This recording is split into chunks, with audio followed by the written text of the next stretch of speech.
Good morning, I'm Gretchen Ho. It is a Wednesday, the third day of September, bringing you Morning Matters because your mornings matter to get the stories that matter today. The Bureau of Customs conducted a raid on the office of a major government contractor in Pasig City. Now, during the operation, agents seized several luxury vehicles owned by the Discayas family. An attempt by the House Infrastructure Committee to probe DPWH representatives and contractors on flood control projects quickly fell into disarray. The hearing was derailed almost immediately by arguments between lawmakers, leading to at least 4 delays. And Senator Amy Marcos pledged to oppose Justice Secretary Boying Remulla's bid for ombudsman, alleging it is a political plot to target Vice President Sara Duterte and her allies ahead of the 2028 elections. Welcome to our program, Morning Matters, where we talk about the issues you need to know for the rest of your day. Now, first on the agenda, the Bureau of Customs has raided the office of a major government contractor in Pasig City, seizing several luxury vehicles belonging to the Discayas family. Here is a report. The Bureau of Customs cordoned off and sealed 3 luxury vehicles found inside the St. Gerard construction office in Pasig. These belong to the Discayas family, among the government's top 15 contractors with the biggest share of flood control projects. At a Senate hearing on Monday, Sara Discaya admitted they own 28 luxury vehicles with 1 unit alone worth 42 million pesos. Customs served a search warrant for 12 vehicles but only found 2 in the family garage, a Maserati and a Toyota Land Cruiser. They also found a Cadillac Escalade which was not covered by the warrant. Owning luxury cars is not illegal, but Customs wants to know if the correct taxes were paid. Wala naman po silang pangamba na ito ay smuggled talaga at sila nag-smuggle, mas makakabuti po sa kanila na isurrender yan kasi maobliga po kami na mag-search warrant sa bawat bahay po nila, sa bawat opisina po nila. Mas masakit po sa ulo yun. During the raid, orange DPWH barriers were also seen inside the compound. Residents say the luxury vehicles used to be visible from outside the gate, but now barriers have been placed and tight security is enforced around the area. Senator Estrada, meanwhile, revealed that the Discayas family and their company actually own 80 vehicles, half of them luxury units. But 3 of the luxury cars mentioned in the Senate hearing reportedly do not appear in Land Transportation Office records. The Discayas camp insists they have nothing to hide. Wala ho kaming illegal na itinatago na yung mga sasakyan na nabanggit doon sa Senate hearing kahapon, yan po ay dumaan sa tamang proseso. But why only a few cars were found in the garage? Yung iba ho kasi under preventive maintenance, yung iba ginagamit, saka yung medyo mabababa, inilipat to sa mataas na lugar. By nightfall, more luxury vehicles were returned to the Discayas garage in Pasig, including a Rolls-Royce, a Toyota Tundra, a Bentley, and a Lincoln Navigator. The family says this proves they are cooperating with Customs. All units have been sealed by Customs and placed under round-the-clock guard. Customs Commissioner Ariel Nepomuceno said that the agency will review import records to check compliance with customs laws. For News 5, Mon Gualvez, we are One News. Tensions flared at the start of the House Infrastructure Committee hearing on flood control projects yesterday. Marian Enriquez with the story. The House Infrastructure Committee was supposed to grill contractors and resource persons from the DPWH about flood control projects on Tuesday. But as soon as the inquiry began, lawmakers found themselves butting heads with each other, stalling the hearing at least 4 times. The first back and forth ensued when Akbayan Party List Representative Diokno sought to ensure that no lawmaker has any conflict of interest with the hearing. Diokno's motion was seconded by ML Party List Representative Leila de Lima. The motion, Mr. Chair, for all the members of the 3 committees to make a full disclosure of their financial, business, and pecuniary interests that may be directly or indirectly affected by any investigation into the government's past or present flood control project. When the House of Representatives investigates anomalies in flood control projects, we must ask, is it wise? Is it prudent? Is it proper? for this chamber to investigate itself when there are already reports that some members here may be involved in these very projects. Despite reservations from other lawmakers, Diokno's motion was eventually carried. The committee gave its members 5 days to submit a written disclosure of any conflict of interest they may have. The second hurdle came when Caloocan Representative Egay Arize moved to invite former House Appropriations Chairman Zaldico and former Senate Finance Committee Chair Grace Poe to the inquiry. Both were in charge of the Bicameral Conference Committee, where insertions in the 2025 budget were allegedly made. Sapagkat yung mismong pagpoproseso ng mga insertions na ito ay nanggaling sa mga tanggapan. Wala akong narinig na denial man lang sa previous chairman o sa previous members ng committee. Does this mean na hindi nila kaya i-dispute yung sinabi ko na 2025 budget is the most corrupt budget ever passed in the history of Congress? So I second that motion, Mr. Chairman. Members of the majority then tried to block Arize's motion. I am objecting on the motion. Chairman, I would like to know the reason why, because I would like to find out if we're going to invite them here, are they resource speakers or they are members of the House of Representatives? Are we going to ask them questions? Are they going to answer it? The focus of our investigation is to nip the bud, putulin ang ugat para hindi na ulit tumubo. And with that, Mr. Chair, let's move forward to the interpellators that have signified their intention to ask questions. At this point, Garin and Navotas Congressman Toby Chanco started bickering. Sabi nyo kanina, kahit sino masagasaan, wala tayong sasantuhin, kahit congressman, kahit senador. So, paano tayo mag-iimbestiga? Paano nagkaroon ng insert?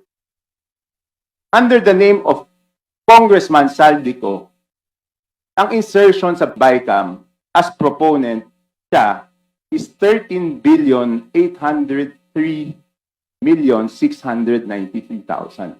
And we do not want to invite him as a resource person. Mr. Chair, sorry. Comsec, can you show this? Para lang sabihin hindi ako Mr. Chair, with nagsikwento. due courtesy. Wait, I have the floor. Yeah, I have the floor. Yeah, but I have Mr. the floor. No, Mr. Chair. I have the floor. Just to, on the I have record, the floor. On the record, Mr. Chair. I have the floor. We did not refuse to I invite. have the floor. Motion to suspend. Mr. The hearing was then suspended, and when it resumed, Congressman Arize decided to defer his motion. As the hearing finally took off, lawmakers questioned relieved Bulacan 1st District Engineer Henry Alcantara on the questionable projects inspected by President Bongbong Marcos. Here, Alcantara admitted something. Ngayon, ang tanong, Engineer, kayo po ba ang nag-propose ng mga projects na ito na may isama sa NEP? Pakisagot lang po. Kayo po ba ang nag-propose ng mga projects na ito para may sali doon sa NEP ng district office nyo? Yes, Your Honor. So, walang politiko na involved dito. Kayo po ang nag-propose na ito. Yes, Your Honor. Okay, that's very clear. Now, Alcantara also admitted to lapses on his part in the inspection of projects in Bulacan. The president himself lamented incomplete and ghost multi-million structures fully paid for by the government. Do you believe you are responsible for that? The ghost project na sinabi ng presidente, yung mga kakulangan sa mga materyales, sa kakulangan ng mga delivery ng supply ng materials, do you believe you are responsible for that? Yes, Your Honor. Negligence on my part. Inamin ko po may kakulangan ako dahil I did not personally go to it. The House Infracom invited 16 government contractors of flood control projects, but only 11 were present. Those who skipped the hearing included businesswoman Sara Discaya. The committee has issued subpoenas to these contractors who snubbed Tuesday's inquiry. For News 5, I'm Marian Enriquez. We are One News. New DPWH Secretary Vince Dizon has given himself 60 days to reorganize the agency. Speaking at the turnover ceremony on Tuesday, Dizon vowed to enforce stricter contractor compliance and strengthen oversight mechanisms to curb irregularities in infrastructure projects. He also said he is inclined to abolish the Anti-Graft and Corrupt Practices Committee formed under his predecessor.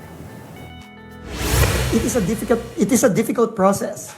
But it is a necessary process. Sometimes it requires a seismic event, to use the language, no? To force that institution to evolve. Titignan po natin kung ano yung mga red flag na yan. Kung kakailanganin pong baguhin, tanggalin, o kung ano man ang kailangan gawin, kasama po yan sa proseso. Meanwhile, resigned DPWH Chief Manny Bonoan bid farewell to the agency, saying he was leaving with a full heart after 2 years at the helm.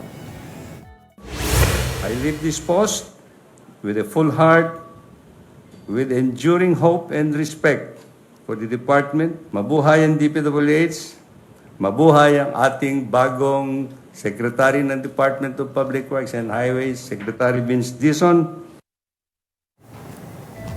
Senator Bam Aquino says the Senate should return the proposed DPWH to the executive branch. Aquino argued that the budget crafted under former Secretary Manuel Bonoan is full of red flags and must be reworked by new Secretary Vince Dizon. Budget Secretary Amina Pangandaman countered that such a move is not in the Constitution, stressing that Congress can only amend what the executive submits. Senator Lauren Legarda, meanwhile, floated deleting the entire DPWH budget and allowing Dizon to submit a supplemental proposal instead. When we come back, we'll tackle the new disclosure requirement for congressmen involved in the flood control investigation. And joining us to break it all down is Akbayan Representative Shel Diokno. Don't go away. More Morning Matters will return after a quick break.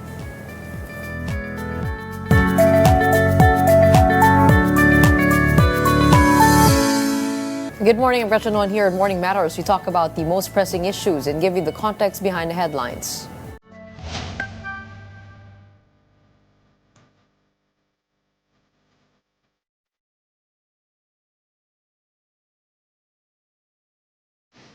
As we know, the House of Representatives has also begun investigating alleged irregularities in flood control projects. To protect the credibility of the probe, House members are now required to disclose any possible conflicts of interest.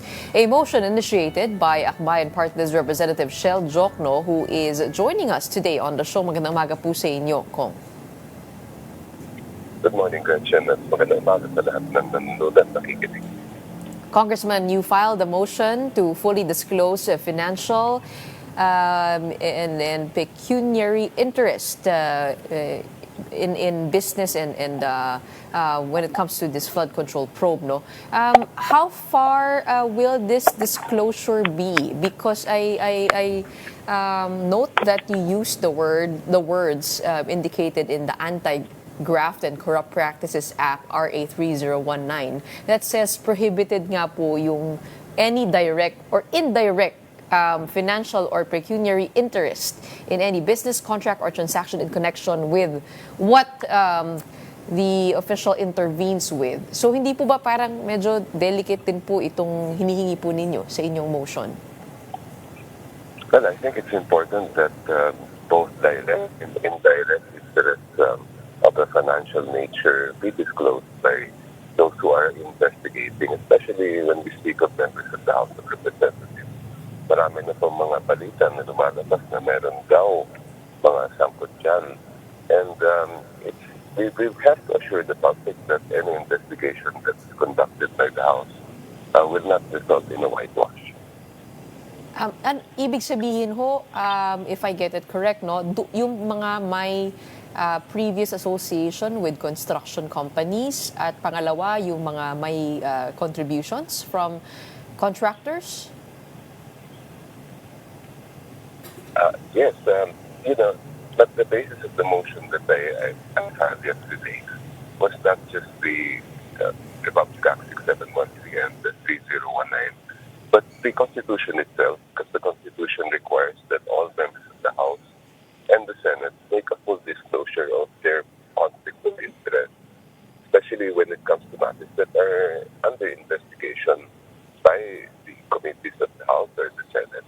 And nararapat lang sa palagay ko para sa taong bayan na magkaroon nga itong complete disclosure of direct and indirect business or financial interest.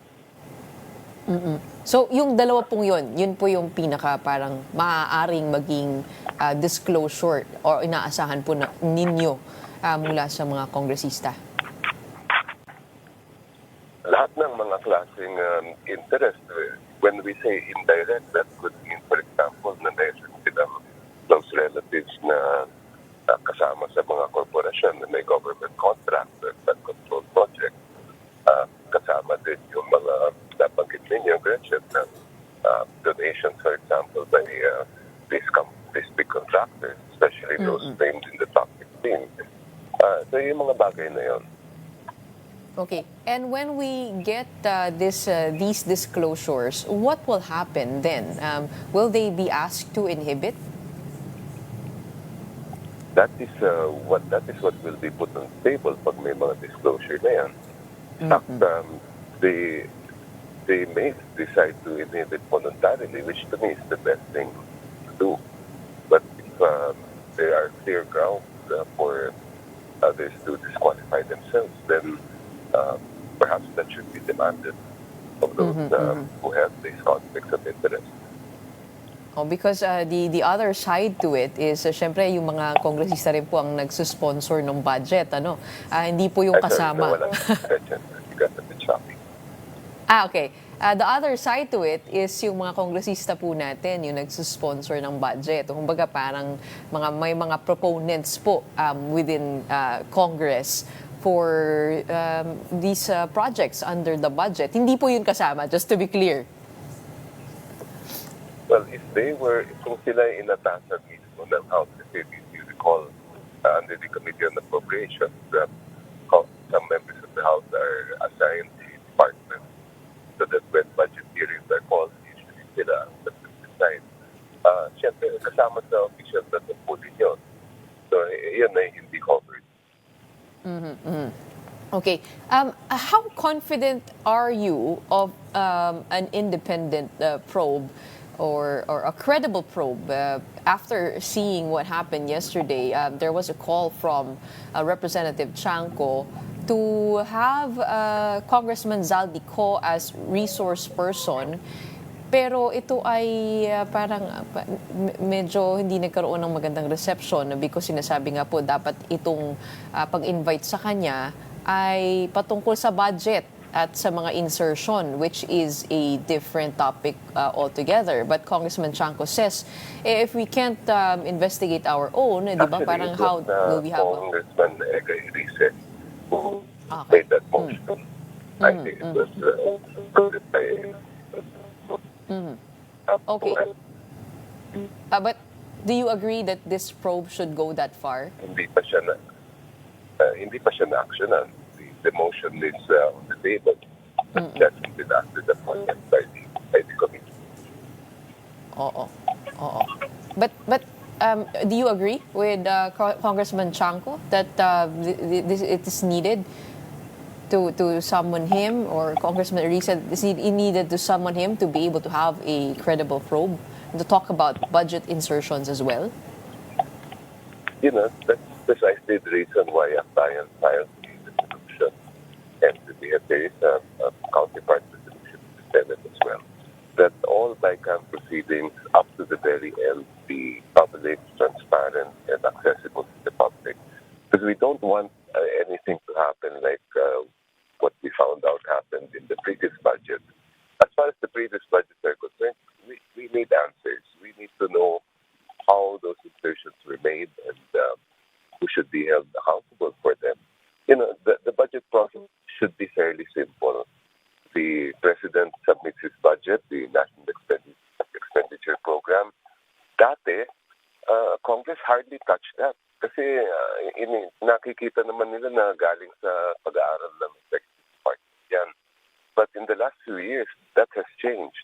And now we are witnessing a phenomenon where dumaan na sa House, dumaan na sa Senado, bigla na lang pagdating sa Bayan, may kung ano palang naisasamang o naisisingit doon.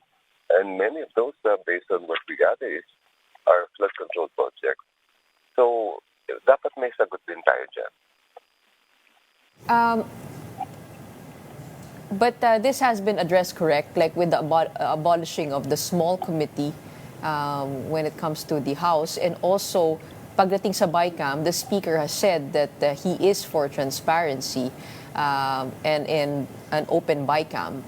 Don't you think that all that has already been addressed, yung itong possibility of having these insertions within those two committees? Actually, Gretchen, what was passed at plenary in the House is a resolution that allows observers from civil society to attend and observe meetings and hearings of the Committee on Appropriations. The resolution does not specifically refer to BICAM. Kaya kami sa Akbayan ay nagkain ng resolution that calls for open and transparent, in fact, side screening kung kaya gawin for the entire BICAM proceedings up to the very end to prevent any issues of insertions at that stage. Okay, but what or how do you feel about congressmen investigating themselves? I mean, if it gets to that point na meron na pong tinag dito na kongresista, do you think Congress should pursue that route or should leave it with the independent committee that will be formed by the president? That question actually was raised at the plenary a few weeks ago, and Congressman Laila de Lima answered there is no objection, but it was approved by plenary. Now, how do I feel about it? I think we should find a way to adopt a mechanism like they do in other legislatures in other countries, where we can appoint an independent counsel or somebody who, not just maybe one person, but even a committee of 3 or 5 who are of non-repute, who we can rely on to conduct an independent investigation. I've been asked about the independent investigation that was announced by the Executive Department. But again, the question is, who will appoint the members of that independent investigation, so-called? Because of course, ang tanong kasi dyan, pag ikaw halimbawa ay na-appoint ng Chief Executive, how can we be assured that you will actually conduct an independent investigation? And with that, shouldn't that investigation be taken out of the House purview and just given to a body outside Congress?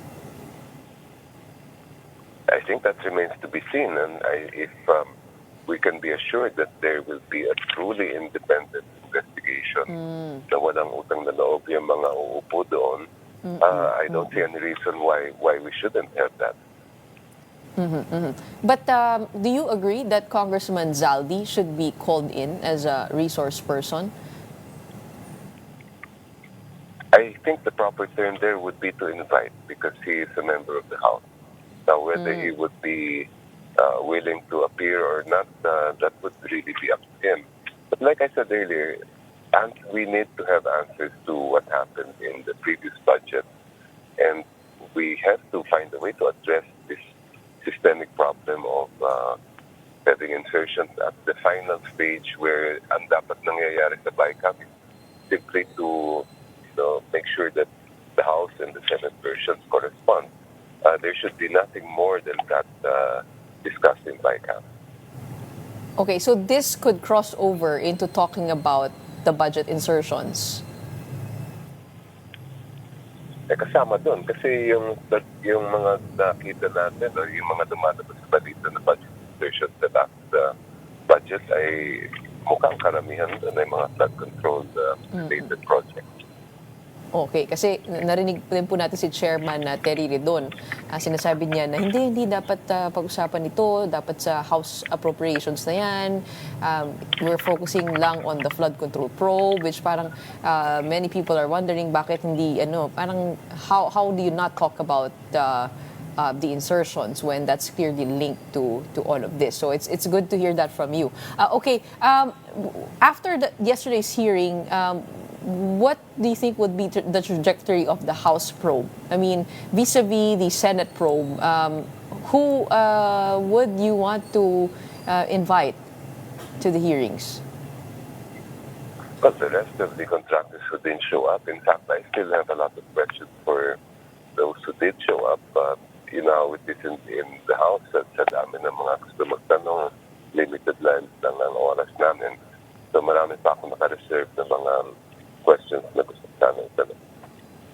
Oo, yung mga contractor ho na pumunta po sa Senate hearing na absent po sa House. Kasama din po sila doon sa listahan natin. Oo, okay. Well, what systemic reforms? I mean, all of this coming to light now, no? Of course, yesterday we had District Engineer Henry Alcantara of Bulacan talk about, the failure to inspect a project before signing in on the completion report. How do you think should we fill in the gaps for more checks and balances to happen? But first of all, I'm not satisfied with the answer of Mr. Alcantara. And I think that he and his subordinates should be questioned at length about that. Madali na sabihin to pass the blame on your subordinates, but I don't think that's the reality of the situation. I don't want to say anything more because I have a lot of questions reserved for him. But systemically, we are supposed to have checks and balances. For example, kaya meron tayong ombudsman para talagang tirahin ang mga corrupt sa ating pamahalaan. But there's a big question there. What has the ombudsman, what did the ombudsman do, especially the former ombudsman, when it comes to issues of corruption in the DPWH? And what systemic changes must we make to make the DPWH more transparent? For example, can we not put everything online where everything is accessible? The projects that have been approved, the contract, status of these contracts, even pictures of the alleged completion. Di ba lahat yun kung ma-assure nila na ang publiko na ito po talagang sinisiguro namin na ginagawa ito, wala na kami ginagawa, wala na mga ghost project, then we can be, that is a system that I think will work and hindi na pwede magtago-tago pa sa papeta. Oo, tama ho. Kasi napaka-powerful po nitong District Engineering Office that they are not only just in charge of proposing projects, but they are also in charge of oversight over these projects and reporting the completion, including bidding out to contractors. How do you think could we, distribute the power there and the level of accountability? I think that there have to be stricter measures internally within the DPWH and also externally in terms of how this is reported to the public, not just to other agencies in government.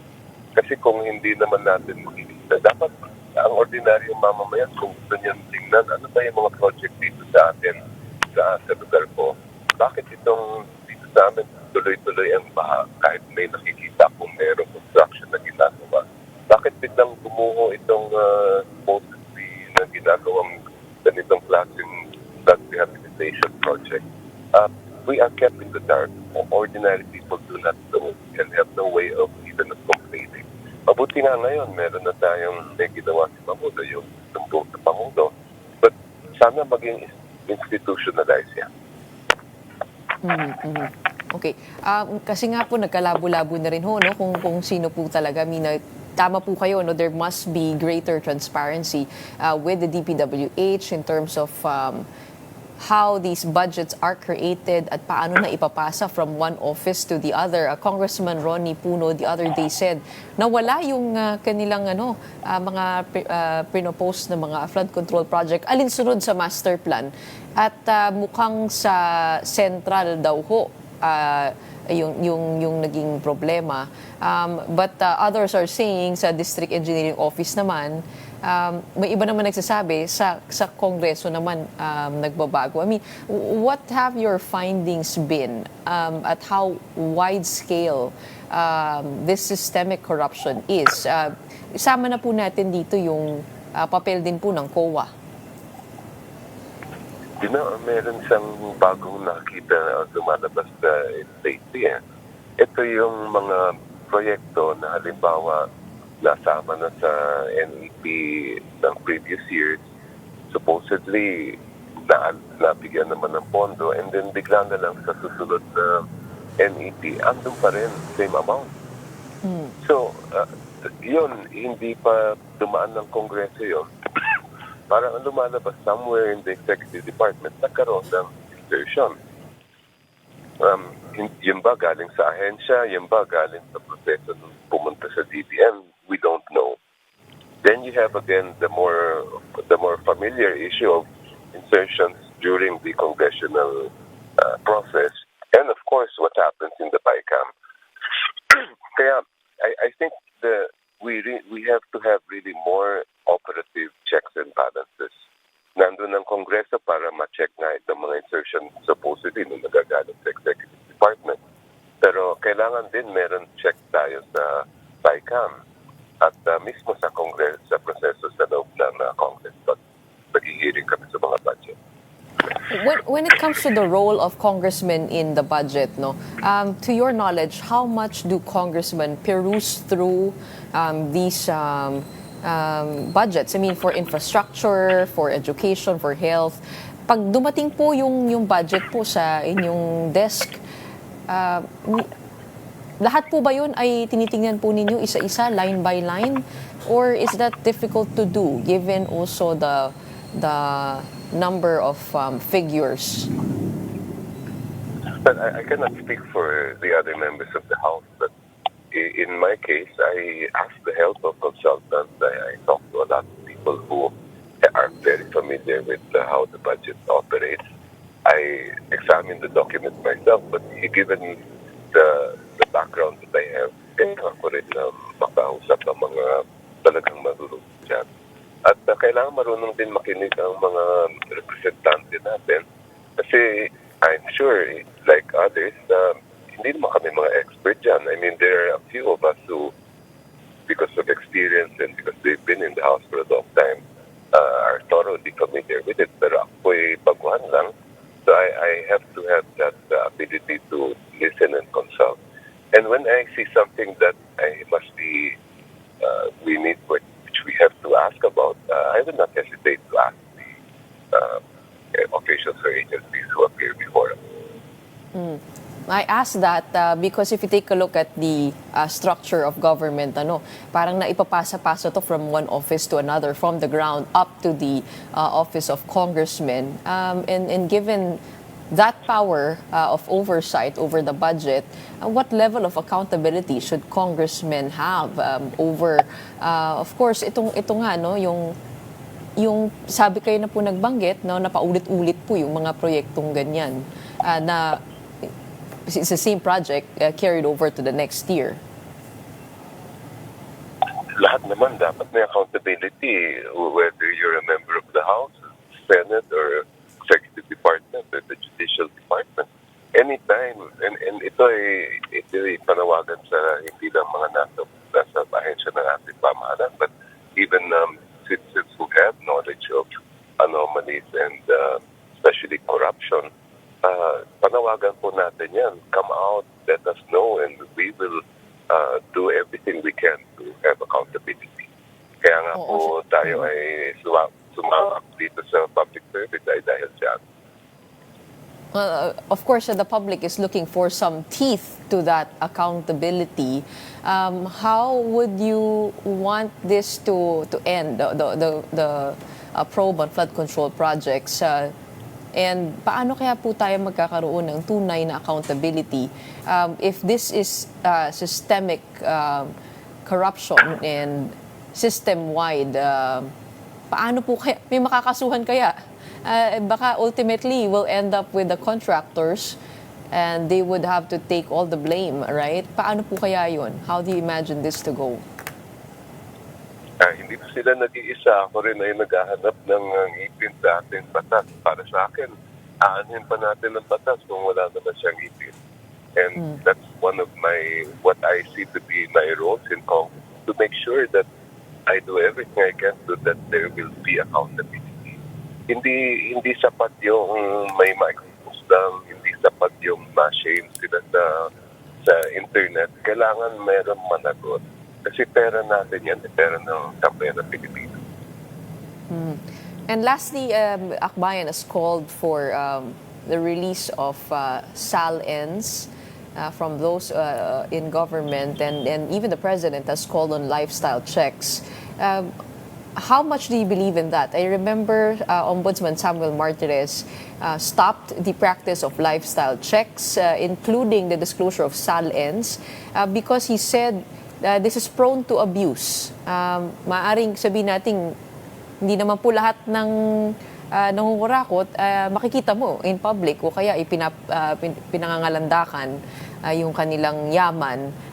How effective is that as a mechanism for accountability? And yung SAL-in po niyan, is it just symbolic? I mean, what are your thoughts on that? Just because a practice like lifestyle check may be prone to abuse is not an excuse not to conduct it. The lifestyle checks have been proven to be very effective in exposing ill-gotten wealth. Paano ba natin malalaman kung may kumita yung isang official kung hindi natin makikita yung everyday na pamumuhay niya? Kung ang dala-dala niyang sasakyan ay milyon-milyones ang halaga pero ang sweldo niya nakakagit naman, that should raise eyebrows. That should be a red flag, especially for the office of the Ombudsman.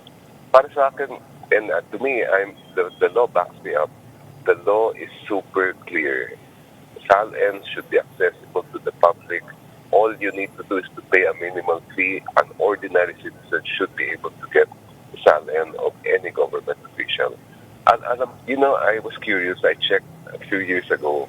Could I get the SAL-in of the Chief Justice of the United States of America? I can get it online. I don't even have to request it. So bakit dito sa atin ay ang napaka-elaborate pa ng proseso, ang hirap daw para makakuha ng SAL-in? Kailangan dapat ang pinaka-transparent na official ay yung mga matataas na official natin. But right now, because of the ruling of Ombudsman Martirez, you would need the permission of the official being investigated to release his SAL-in. Tama po ba? I totally disagree with that ruling. That is not consistent with the existing law, the Republic Act 713. And I hope that the next ombudsman will be appointed to immediately abide by the law provided. And if the president was serious about accountability, he could use his political influence to be able to overturn that. Tama po ba yung aking assessment?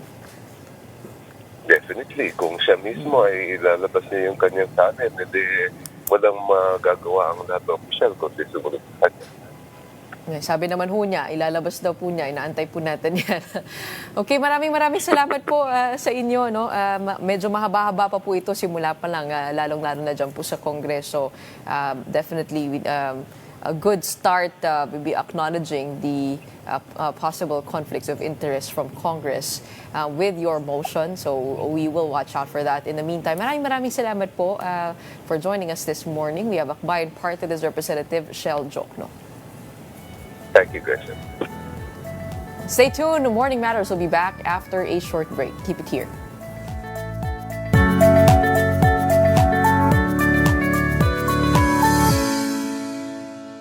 Welcome back. You're still watching Morning Matters here on One News. A low pressure area and the southwest monsoon are expected to bring rains to parts of the country.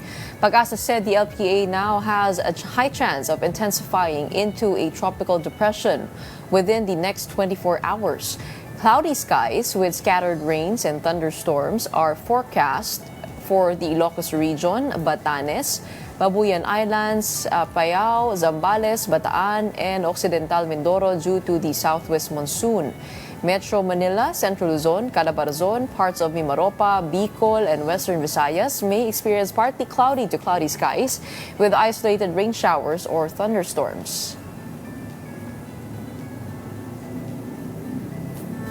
Senator Ping Lacson alleged that two DPWH officials in Bulacan lost over 300 million pesos each in casino gambling. He said they used aliases to conceal their identities and added that he had already passed the information to newly appointed Public Works Secretary Vince Dizon. Now, despite earning only about 56,000 pesos a month, Lacson noted the officials still managed to lose hundreds of millions. He stressed that government officials are banned from casinos and that concealing crimes with false names is punishable by law. Senator Amy Marcos has vowed to oppose Justice Secretary Boying Remulla's bid to become the next ombudsman, claiming it is part of a plot to target Vice President Sara Duterte and her allies ahead of 2028. Here's a report. Senator Amy Marcos vowed to oppose Justice Secretary Boying Remulla's bid to become the next ombudsman. In a press conference, Marcos said she will write to the Judicial and Bar Council, which vets candidates for the post. She alleged that Remulla's appointment is part of a plan to jail Vice President Sara Duterte and her allies after failed ouster move through People's Initiative and impeachment. It's the new phase in the effort to get rid of VP Sara before 2028. And since the PI failed, the impeachment failed, therefore the third attempt is lawfare at its very worst. Imprison, indict Sara, all the Duterte allies, including myself perhaps. Plunder will be the name of the game. No bail and imprisonment until 2028. Marcos also claimed that acting Ombudsman Dante Vargas is being pressured to dismiss the complaint she filed against Remulla, which stemmed from the arrest and turnover of former President Rodrigo Duterte to the International Criminal Court. Ang mensahe ko naman kay bagong Deputy OIC Ombudsman Vargas ay simple lamang. Kung nayayanig ka na sa pressure, isabuhay mo na lang ang sikat ng kanta ni April Boy Regino. Kapag nariyan na ang suhol, hindi ko kayang tanggapin. The Judicial and Bar Council yesterday wrapped up its public interviews for ombudsman applicants, with Remulla among those who faced the panel. He insisted he will not allow himself to be used for political warfare if appointed. The president has until October 25 to name the next ombudsman from the JBC shortlist. Going back to the weather, we have a Pagasa weather forecaster, John Manalo, joining us now to talk about the latest. John, kamusta? Where is this LPA headed? Magandang umaga, at yung LPA po na ating minimension ay tuluyan ng naging bagyo at ito po ay may local name na Kiko. Ito po ay papunta sa Hilaga o pa-northward, papalayo pa lalo sa ating bansa at sa kasalukuyan ay wala itong direktang epekto. Ibig sabihin yung kaulapan na associated dito sa low pressure, dito kay bagyong Kiko ay hindi nakakaapekto sa ating bansa at hindi rin ito napapalakas yung hanging habagat. Pero sa kabila nito ay nagpe-persist pa rin naman yung habagat sa kanlurang bahagi, mainly ng Luzon, no? Kaya makakaranas pa rin tayo ng maulap na kalangitan na may kasama mga pagulan sa Ilocos Region, Batanes, Babuyan Islands, Apayao, Zambales, Bataan at Occidental Mindoro. Okay, pag sinabi mong tuluyan ng naging bagyo, nasa tropical depression level ba yun? Yes po, nasa tropical depression level po ito. At yung tropical depression na si Kiko, saan ang trajectory niya? Paakyat? Opo, palabas ng Philippine Area of Responsibility. And tama Generally, po ba yung pagkakaintindi opo. ko na hindi naman po siya nakaka-affect sa habagat? So what we're experiencing now, if ever we get to experience rains, this is purely on the southwest monsoon? Yes po, tama po yan. Okay. All right. How long do we expect the effects of habagat to persist? Usually hanggang September po ay nagpe-persist yung habagat. And sometimes nag-extend yan hanggang early October. Pero yung October kasi usually ay transition na yan papunta rin sa northeast monsoon or amihan. Pagdating po ng October, medyo mababawasan na po yung mga pag-ulan. Yes po. Pero mahalaga din po na malaman din natin or i-communicate natin na during southwest monsoon, during habagat period, may mga times na nagkakaroon tayo ng enhancement. Ibig sabihin, may mga times na sobrang lalakas ng habagat rains at meron din namang times na may mga atmospheric factors. Halimbawa, malakas yung easterlies, mababawasan naman yung epekto ng hanging habagat. Ibig sabihin nun ay pansamantalang hindi naman tayo makaka-receive ng mga pag-ulan. At ito yung associated din sa tinatawag natin na monsoon break. At yung amihan, yan yung nagdadala ng malamig na hangin tuwing Burr months. Yes po, opo. Okay. How many typhoons do we expect to affect the country this month? Kakapapasok lang po natin ng Setyembre. Na-reach ba yung target or yung forecast target ng Pag-asa noong Agosto? Noong August po, 2 or 3 na bagyo yung ating ine-expect. Pero ang pumasok during that period is about 5 na iba't ibang bagyo. Pero mahalaga din po na may communicate natin na yung binibigay natin na forecast ay based on climatological data. Ibig sabihin, yun yung ine-expect natin. Pero that doesn't mean na exactly kapag na-receive na natin yung, halimbawa, ngayong buwan naman, ang ating ine-expect na bagyo ay 2 to 4. So, yun yung based on historical data. Pero that doesn't mean na kapag naka-4 na, ay hindi na pwedeng maging 5. So, yun. Okay. Yung localized thunderstorm na nangyari over the weekend, what allows that to happen? Is it the interaction of an LPA and the habagat? So, kailangan po ba nandun yung dalawang elemento na yun para magkaroon ng localized thunderstorm? Well, yung localized thunderstorm po kasi ay derived from the convective clouds. Kapag yung convective clouds ay na-form, halimbawa, during daytime, nagkakaroon tayo ng evaporation dahil naiinitan yung kalupaan natin. So, yung hangin, dahil maritime continent tayo, mataas yung moisture content sa atin. Kaya mabilis magkakaroon ng moisture na aakyat kapag nainitan. At yung mga kaulapan na yun, nakadepende po doon kung magiging well-organized siya, kung sobrang laking kaulapan ba niya. Tawag po natin dito ay convective clouds. At kapag sobrang laki at well-developed yung kaulapan na to, yun po yung nagdadala ng mga malalakas na pagulan katulad nung nangyari noong Saturday. Pero not necessarily na dapat ay may influence ng habagat or LPA. Talaga ito dahil dun sa binanggit natin na features. May tinatawag din tayo na afternoon rains dahil sa warming during daytime, dun nabubuo yung kaulapan. And then during afternoon, dun na nagiging enough yung mga clouds para magkaroon ng precipitation. Kaya mas mataas yung tsansa ng mga thunderstorms during afternoon and night. Kumbaga parang sa natural effect nung moisture at nung heat at yung pag-akyat niya, pag-evaporate. Pero hindi po ba nakakagulat yung level of rainfall na naranasan po natin just because of a localized thunderstorm? That means there's a possibility of that happening again kahit wala po tayong LPA o habagat sa area? Yes po. Opo, pero yung case na yun, nung last Saturday, ay nung tinignan natin, nagkaroon tayo ng post-analysis, yung katumbas na mga pagulan nun ay umabot ng about a week. Parang yung katumbas niya na ulan, dapat 1 linggo niya yun ibubuhos, pero ibinuhos lang niya nung araw na yun, nung Saturday. So very rare case po siya, and then tinignan din natin yung return period. Gaano ba kataas yung posibilidad na mangyari yung mga ganong cases? So about 10 to 15 years yung return period nun. So very rare event po yung nakita natin na event. Pero that doesn't mean na hindi siya posibleng mangyari. So, andun pa rin po yung posibilidad. So, maaaring maulit, pero 2035 pa o 2040? Kung masusunod niya yung maximum, pero pwede po within that year. So, ganun yung interval niya in terms of statistics. Okay, at least naiintindihan na po natin na kailangan natin maghanda all the time, especially during this season. Yung mga ganyan na localized thunderstorm, hindi nangyayari yan during January, during the summer season, the dry season. It's usually during the wet season lang. Mas usual po, pero that doesn't mean na hindi siya nangyayari. Nangyayari pa rin po ito.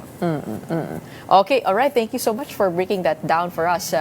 It is good to know that the tropical depression is not heading towards the Philippine Islands and moving up north. So hopefully the other countries do stay safe. Maraming salamat po sa inyo. We have Pag-asa weather forecaster John Manalo. Vice President Sara Duterte said she can no longer publicly share what her father, former President Rodrigo Duterte, tells her during visits to his detention facility in The Hague. She said ICC authorities reminded her that visitors must follow strict rules, including not disclosing messages from detainees. VP Sara often relayed her father's updates to supporters. particularly during rallies with overseas Filipino workers. The restriction comes ahead of Duterte's September 23 confirmation of charges hearing at the ICC.